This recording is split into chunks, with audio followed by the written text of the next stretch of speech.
జాతీయ జెండాను తయారు చేసిన పింగళి వెంకయ్య కృష్ణా జిల్లాలో పుట్టిన సూర్యాపేట జిల్లా నడిగుడెంతో ఆయనకు విడదీయరాని అనుబంధం ఉంది. ఎందుకంటే జాతీయ పతాక రూపకల్పనకు బీజం పడింది కూడా ఇక్కడే.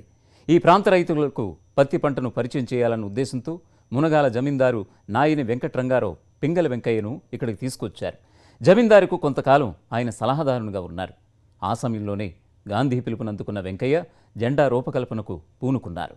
పింగళి వెంకయ్య రూపొందించిన జెండాను కొద్ది మార్పులతో మహాత్ముడు ఆమోదించారు.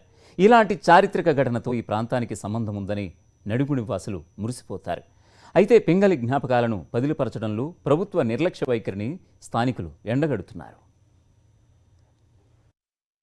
నడిగూడ మండల కేంద్రంలో ఆనాటి జమీందారు గారి గడి నడిగూడెం కోటలో జాతీయ జెండా ఏర్పాటు చేసి పింగళి వెంకయ్య గారు ఈ దేశానికి 1921-22 మధ్యకాలంలో అందించారు.